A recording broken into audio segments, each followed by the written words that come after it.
time for a double feature, ladies and gentlemen. This week I gave myself a little bit of an effort to watch two movies this weekend. One that I was anticipating and another one not so much. The movies I'm talking is none other than Scary Movie, or well, better known as Scary Movie 6, and of course Masters of the Universe. And nope, sorry, I didn't go and watch the long-sought finale of the Amazing Digital Circus. It was a little bit too expensive for me, so I'm gonna wait until I can watch it on YouTube without going to the big screen. Funnily enough, I was actually kind of contemplating, but my wallet was did the big talking, and I was like, okay, fine, I am gonna wait. And lo and behold, it did help me out, because then I needed to invest a new cable for my PlayStation 5, because somehow while playing Mina the Hollower, the cable of the controller, the one that charges it somehow stopped functioning. So I had to buy a new one.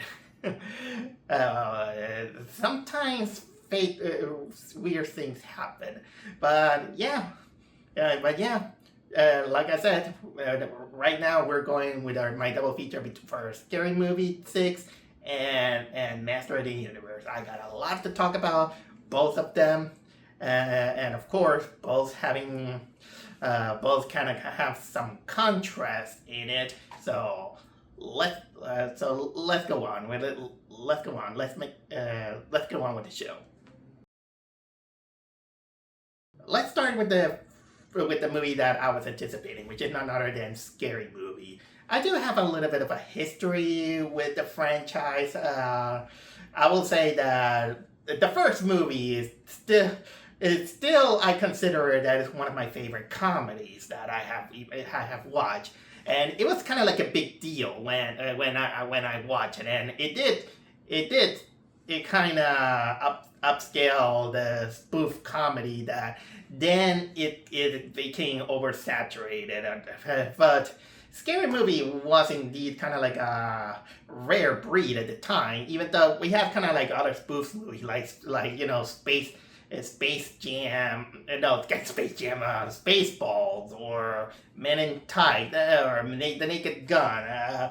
Those were great, but apparently Scary Movie was kind of like a time capsule of its time, and it decided to kind of just solely concentrate on being a spoof movie. When I was younger and the movie was very fresh in my mind, I even kind of I did laugh out loud on some of the jokes, and nowadays I think it still holds up, at least the first movie.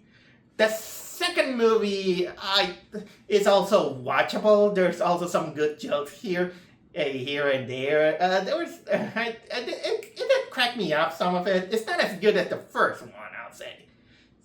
Little that we know is that things will go downhill ever since the third movie, I'll say. Although the third movie, even though this is when the Wayan Brothers they kind of lose creative control over it, and kind of like a big history out of it, I still consider the third movie a little bit of a guilty pleasure, because there are some things that actually still hold, at least for personally. Yeah, one of those is that there are jokes that still holds, and I think that Charlie Sheen was pretty funny on that movie. So I will say that there's a kind of like a guilty pleasure on that. It's Scary Movie 3. Yeah. Less I could say about Scary Movie 4. That one I legitimately despise. I found Scary Movie 4 really unfunny. So I didn't like that one. And Scary Movie 5, this is where I didn't watch it, but I did hear that it was terrible. And unfortunately, Scary Movie 5, it came out when the spoof comedy of that caliber, that is very raunchy, really over the top, or they just go on without a script and low budget. This is when things didn't escalate, because then we get a very garbage movie, that came up from the mantle of scary movie, like disaster movie, a date movie, superhero movie, epic movie, and a lot of them really were unfunny, and they suck. Of those, I did watch disaster movie and epic movie, and boy, that these movies gave me a bad taste in my mouth and all this stuff. But now, ever since we are now kind of like in the age that they're trying to revive old franchises, let's go back with Scary Movie 2026, or for better known, Scary Movie 6. And of course, they're gonna bring. They decided to bring back what made the first Scary Movie great, which is spoofing Scream.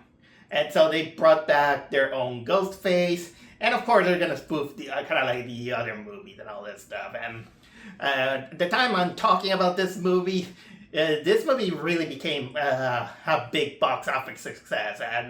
And let me tell you, when I went to see this movie, I was lucky to find a good seat because the house was packed. Everybody went to see Scary Movie. Everybody was there, and so. But how was the movie in itself? Well, it's better than Scary Movie 4 and 5. That's the least I could say. It's not as great as Scary Movie 1 or as good as Scary Movie 2. It's a mid-tier, I'll say, but you know what? Some people, they say that it's kind of like a bad movie, but this is one of those movies in which I just came out delighted because it kind of served its purpose of just shutting down kind of find an excuse to shut down your mind and just go with the flow, and whenever you were in a mood to laugh at something, you just do it. And of course, this one of the things that this movie really did indeed capture, at least in a certain sense, from the first and the second movie, is that this time the Wayan Brothers are they're involved into it. It's even my favorite character from the first and the second movie, which is Shorty. I gotta say that this brought a little bit of charm onto this one, but I will be lying to say is that. I will say that I'm not gonna say that it was kind of like the best movie that there is, because I do agree with some people in which there are some jokes that they kind of drag, I'll say, and some of them are a little bit too on the nose, but they're not kind of. I think they should maybe the movie could have benefited if it go almost all out, and it makes fun of both sides of the spectrum, some of the touchy subject, and tries to be offensive by the way. Although it's not kind of like 100% offensive, which I'm actually fine with that. I'm fine with that. Sometimes you don't have to cross the line in order to put a name on it. But I will say that at least kind of like half of the jokes at least landed for me, and I could tell because the audience actually had a good time. I think that, during the course of kind of like the whole movie, there was kind of like a few times in which 4 or 5 times that the audience really gave kind of like a good laugh, or kind of like sometimes an uncomfortable laugh, because there were some jokes, like for example, it kind of go in which they go like, oh my god, why they did there, and all that, and so I get that. But basically the movie is trying to spoof the latest Scream movies, in which Ghostface returns. We got, of course, the return of old favorite, Marilyn Wayans, Sean Wayans, Anna Faris, and Regina Hall. All these characters. all these characters from the old from the other movies, especially Anna Faris as Cindy. She's the main character on all the scary movies. I don't know if she is also on Scary Movie 5. Don't tell me because I haven't watched that movie. But basically, Ghostface returns and apparently is targeting the newer generation of which are basically the children or relatives and friends of the older generation. So yeah, it kind of seems like it's spoofing Scream 6. Scream 6 and Scream 5, mostly, I'll say. It has a moment that spoofs Scream 6. And once in a while, one thing that it really detracts this movie and makes it a little bit padded is that sometimes it derails from the plot that it wants to do in order to just spoof something, just whatever. So it kind of turns into a movie that is just a random gag, and they go from one parody to another. So this is where a little bit the movie loses its momentum. Although, and I'm not saying that the other movie were like that. Even the first movie, sometimes it derails a little bit from the plot, but I will say that at least the first three movies, despite that the derailment doesn't overstay its welcome, and it just keeps the flow of the main plot. Like in the first movie, it still focuses on parodying Scream, while the second movie it keeps the flow on parodying the haunting. The third movie mostly parodies Signs and what was the other? Oh, The Ring. The Ring. The first movie kind of derails a little bit too much, and it's tried to spoof something that is not even horror. It mostly parodies. What was it? War of the Worlds. The one with Steven Spielberg, directed by Steven Spielberg. So in this one, yeah, it falters a little bit on that, and sometimes they work, sometimes they don't. Again, it depends on the joke. One of them, when it derails into spoof Sinners, that was actually one of those that it wasn't funny. Although some of the what jokes did land, sometimes when you see things on the background, for example, almost at the beginning of the movie, we see the protagonist who is basically Cindy's daughter, and you can tell that they spoof that this is a character who is basically traumatized by her family, just like it's almost parodying, the typical New Legacy kind of character that is always, I always have to handle the fault of my parents, and they always are meds. But that's not the funny thing. The really funny thing is that at the beginning of the movie, they're working on an amusement park, and the amusement park kind of called Final Destination Amusement Park, and on the background you see Final Destination 3 is happening. That's a little bit of something that made me giggle. Or sometimes they do make something clever, like for example in the hospital, when Ghostface stabs a poster of an anatomically correct body, and the poster goes, ah!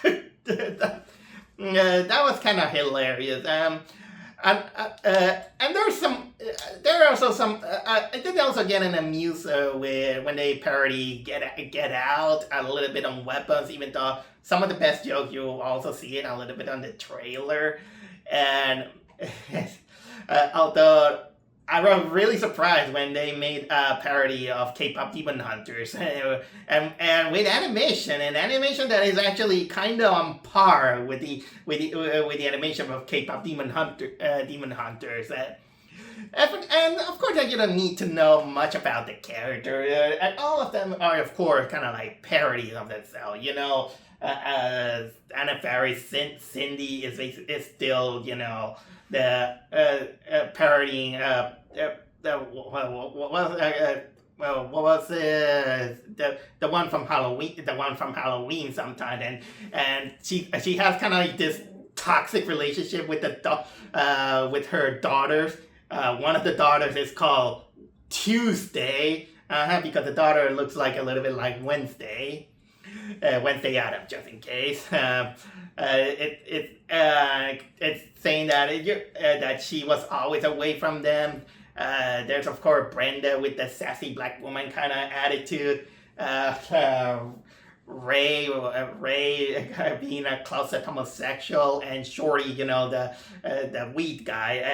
And just like the first two movies, Shorty is always kind of like my favorite character. I don't know, it's because he's always kind of have the biggest laugh. He's kind of like the guy that he kind of seems like the guy that you just want to hang around, even though the guy is mostly high.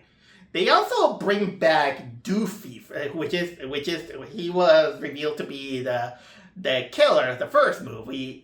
Although the movie also kind of acknowledges some of the criticism about modern filmmaking, I would say. Although it's sometimes a little bit on the nose. Sometimes they go kind of like this.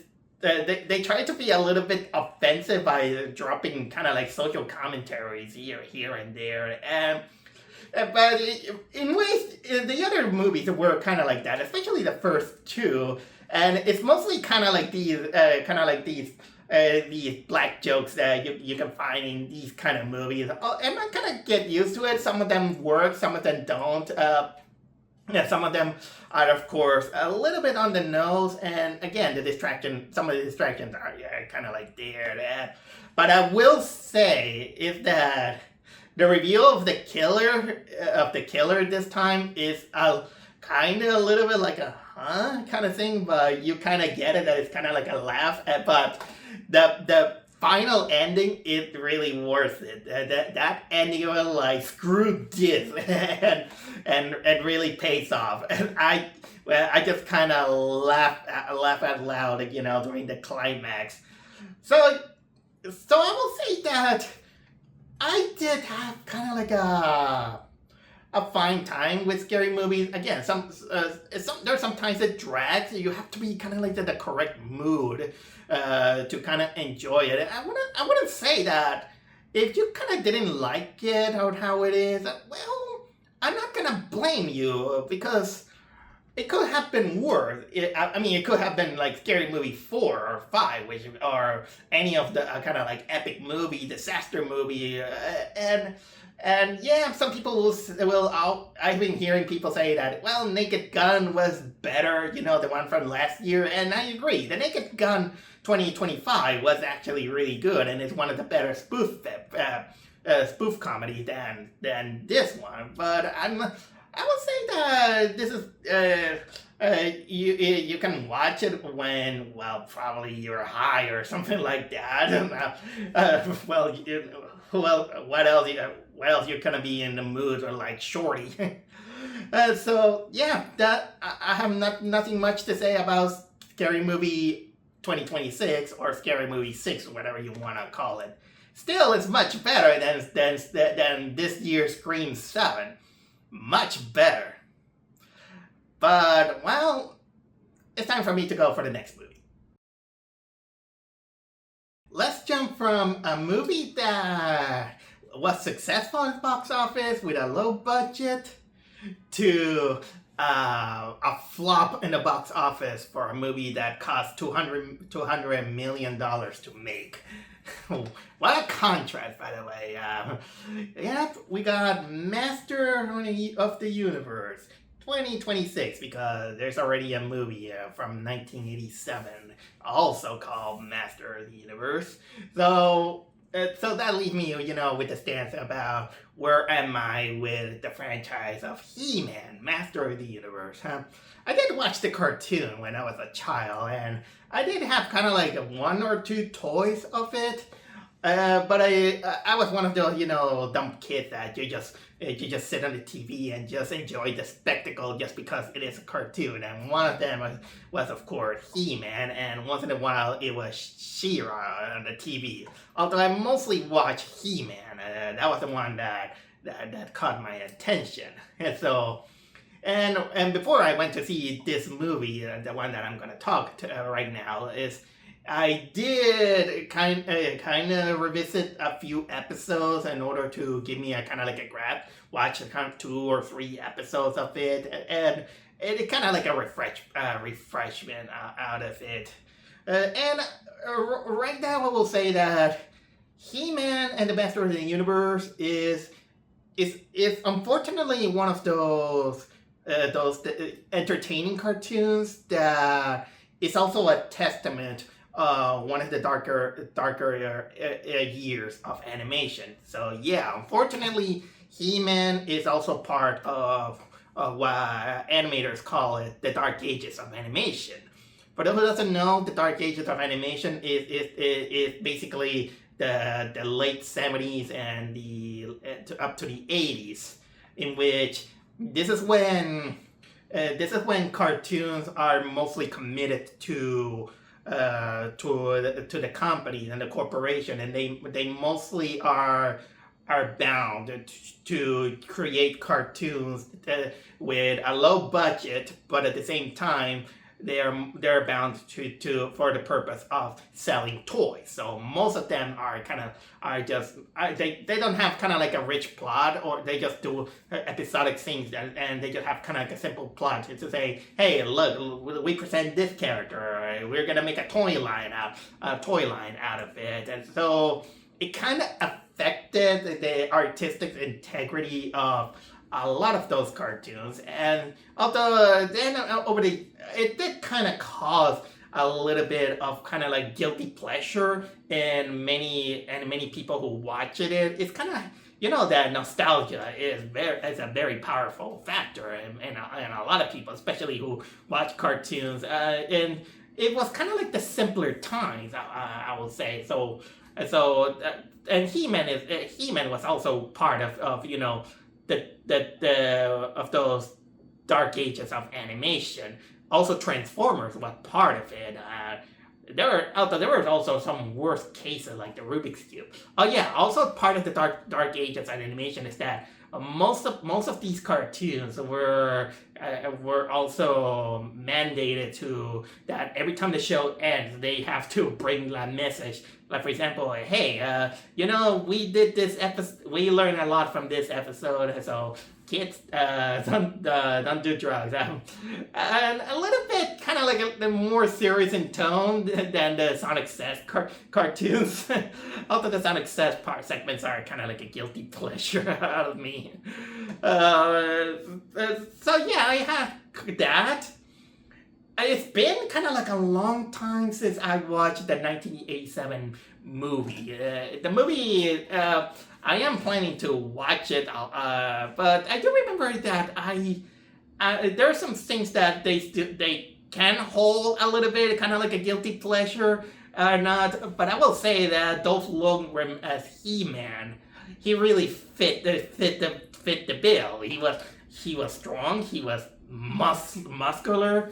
And He-Man was basically that. It's just a show about muscle-bound warriors and swords, kind of like swords and sorcery, battling, defending their kingdom from the evil wizard named Skeletor. Although Skeletor, it kind of, the show became a little bit of a meme because of the cheap animation, some of the reputation, and even Skeletor, like sometimes it's hard to take him seriously when I always talk like this. Some people have a little bit of a kind of like a nostalgic vibe out of it, so I can understand that. They tried to revive the show many times, but I didn't bother. Because it still kind of doesn't capture kind of like the cheesiness that the original series had. So when I saw the trailer, there I wasn't really anticipating this movie because right on the get go from the trailer, I go see kind of like the bad news, and the bad news is that it really felt like a Marvel movie more than anything, and it just wanted to capitalize, the Marvel humor, the Marvel dialogue, and some things kind of like like. I wasn't kind of like sure, although I was kind of like open to give it a try. But then came the bad news. And the bad news for, at least not for me, but for the movie itself. And the bad movie of this movie is Jared Leto. Ah, poor Jared Leto. You know, the guy who gets the nickname of the box office poison. Look, it's not that I don't like. It's not that I don't like the guy. I know he's a fine actor, but this poor dude. Every movie that he's in, he brings bad publicity. And every movie that he's in, intentionally or unintentionally, it always flops. I mean, look what happened to Morbius and last year Tron Ares. This poor guy. So when I saw during the trailer, Jared Leto, and I was like, uh-oh, this movie's gonna flop. And guess what? It did. The moment I'm talking about, this movie flopped. And you know what? When I went to watch the movie wasn't as packed as the movie wasn't as packed as a scary movie. But I've been hearing kind of like a lot of people giving positive vibes about this movie. Even a lot of people praising Jared Leto as Skeletor. But I'm not everyone. I'm sorry to say this, guy, but I didn't like this movie much. I'm sorry. I didn't like it much. It's not the kind of like the worst movie I have seen, but unfortunately, this movie has kind of suffers a little bit of an identity crisis in how it was kind of like handled. And mind me, I'm just kind of like the guy who I'm pretty open to making things out of place or tone, or kind of having tone whiplashes, as long as it's done right. But unfortunately, as a person that probably am growing older and trying to be a little bit more picky on movies, I couldn't find too much joy on this movie. I found this movie having kind of like pacing a little bit boring, and it doesn't help that the dialogue is very what people call it Marvel kind of style humor. With it kind of goes into very awkward humor, and you know what? As someone who a few days did watch a little bit of the cartoon, the cartoon also has some cheesy dialogue, but it kind of fits the era, and so that so honestly, there's some things that I don't think that it kind of works on this movie. Take for example, the story itself wants to be kind of like an origin story, but at the same time wanted to acknowledge what the toy line is, which basically this is where it does its job. It's basically a toy line, but at the same time, it's not a good thing, because you're basically repeating the same mistakes of the dark ages of animation. So basically, this movie in itself is proof that we're living in the dark ages of cinema. And you did the same mistake of that, proving some of the committee points that it made the dark ages of animation, not a good thing for the animation industry, and in this case for the cinematic industry. first of all, well, trying too hard to be kind of like a Marvel universe kind of movie in which it tries too hard, combining the bleak elements as well as the humorous moments, but the humor is mostly just awkward talking, like awkward dialogues, and the dialogue is not exactly pretty good, and not even the acting was kind of like superb, I'll say. And not everyone. I mean, there's a little bit some good acting, but I can tell that the acting wasn't exactly kind of like there. Let's talk, for example, our main protagonist, Adam. This time it's played by Nicola Galitzine. And there are times in which I think the guy looked miscast. They really, really look miscast. Not because of the clothing, mind you. And the guy really put up some muscle, but man, that sometimes I don't think that there are times in which he acts. He was too much into the role. Even when he screams by the power of Grayskull, I have the power. He doesn't sound powerful. It doesn't have the power on itself. And when he finally turns into He-Man, I don't see him like He-Man. He just looks like a pretty boy cosplaying as He-Man. And I could probably see the reason why. It's because he doesn't have enough muscle tone.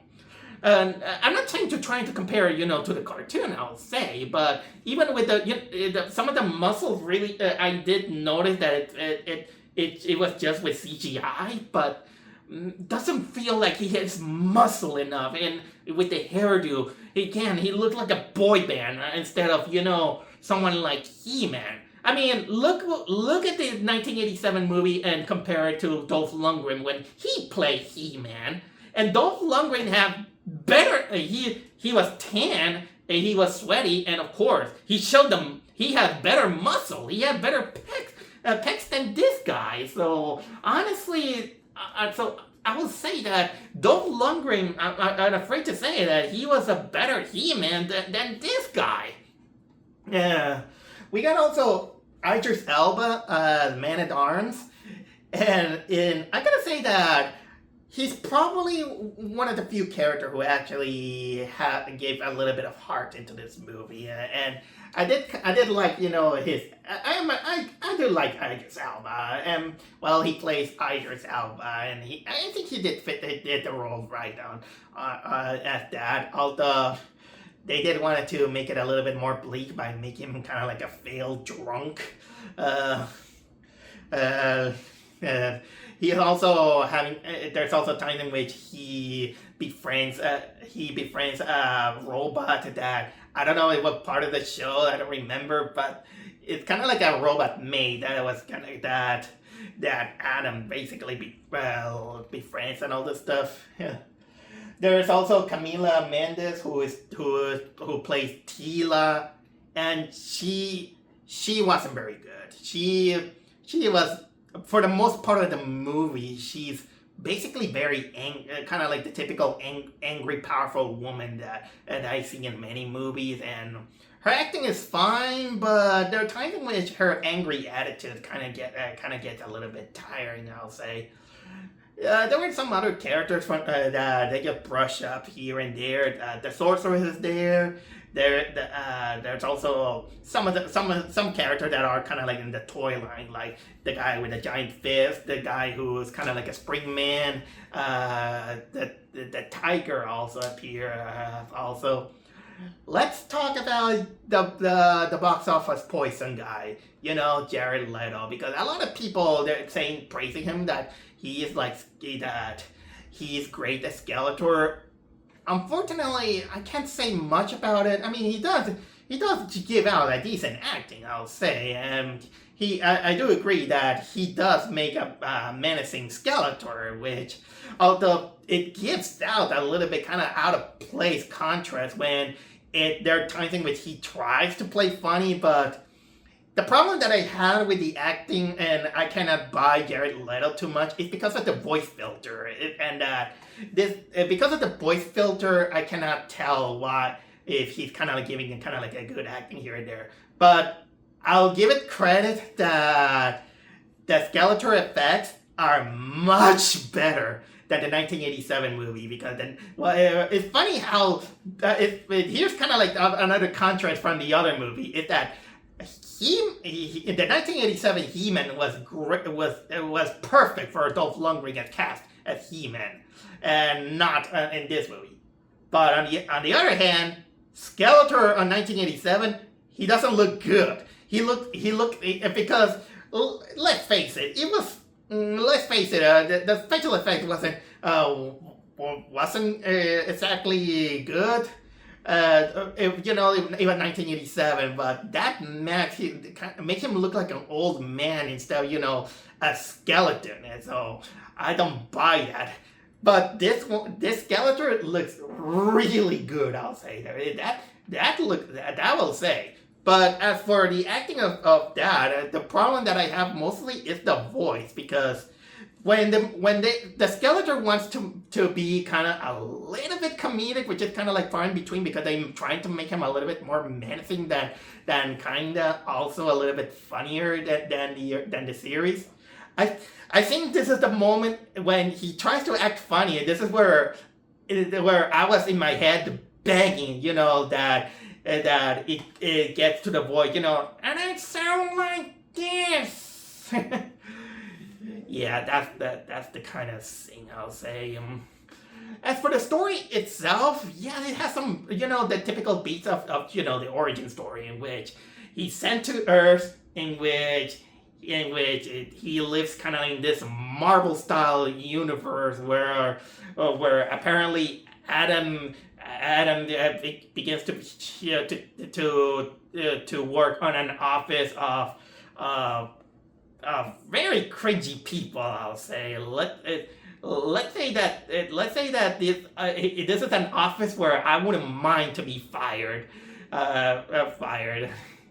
And apparently he's roommates with Taika Waititi. Well, it's not Taika Waititi, but he looks like Taika Waititi apparently. And in these moments, kind of it's the typical, guy that, hey, I'm trying to find a sword because I belong on another planet, and this is why he can't get a girl and all this stuff, and it really kind of goes into awkwardness, and of course he's been found by Tila when he was sent. He escaped from the invasion of Skeletor when he was a child.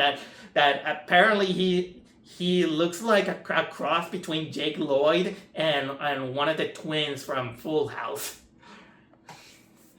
And of course he finds the sword on a comic book shop, and then of course he finds a way to get Tila finds him, go to Eternia. Goes to Eternia and finds that and kind of turns into a revolutionary kind of movie, and the pacing it is as it is, and there's some action scenes in which this is I will say that it's the biggest amusement that you're gonna have, and it's mostly of the amusement is because of that this movie is really packed with the CGI, and you can tell where the budget went through. It's really filled with the CGI, and a lot of the special effects, just like hearing many comparisons, they really look like Thor Ragnarok. And speaking of Thor Ragnarok, this is where also the movie really gets out of place sometimes when they begin to play. Sometimes they play kind of like music that it kind of sounds kind of like the chorus that makes it epic, and then they begin to play hey, or sometimes they play the theme of Highlanders. So yeah, that's the kind of movie that you're gonna get, and yes, these are basically a movie trying a little bit too hard to be on the footsteps of the Marvel Cinematic Universe. And so this is what I meant, that the movie sometimes it feels like it doesn't have its own. It kind of loses its identity, and I will be I'm and sometimes I will say that this movie kind of, what I mean about the bleakness is that the movie does indeed kind of have kind of like these dark moments in which people are getting shot or killed or something like that, and yeah, at that point I don't mind, deviating a little bit from the source material. I mean, the 1987 movie actually deviates a little bit more with that, in which basically, because the 1987 movie is He-Man and his troop rebelling against Skeletor, and then they go to Earth, and they explore there, and of course they find Courtney Cox and her boyfriend, and kind of turns into a fish out of water kind of thing. So yeah, I'm not gonna fault the movie too much into that, but the moments, because of the awkward humor and some of the kind of like the disjointed message that it wanted to be, like, for example, I didn't feel like the movie. I think that the movie tries to criticize itself, the franchise, by saying that what it means to be a man and all this stuff, in which a man is not about brute force, but that, unfortunately, that makes Adam a little bit kind of like an idiot, I'll say, in which the movie tries a little bit too hard on saying that a man doesn't use his force. It doesn't have to be barbaric. It doesn't need to be. I mean, a man also it also means to learn to use your strength sometimes. I mean, if you watch closely the kind of like animated series, and I did watch it, He-Man, of course, he's beefy, strong, and he uses his barbaric things. But you know what? At least he also has a strong sense of justice. For example, there are times in which he saves Skeletor's life because on He-Man's point of view, he respects life. He respects life, and so he does things his own way. But that doesn't of course, that doesn't mean that he just gonna turn off his sword and say, let's talk. And you know what? Talk no jutsu is not exactly the best way to deal, especially with an enemy that is probably genocidal. And man, that there are moments in which when they wants to try to reason with Skeletor, I was like, man, this He-Man sucks.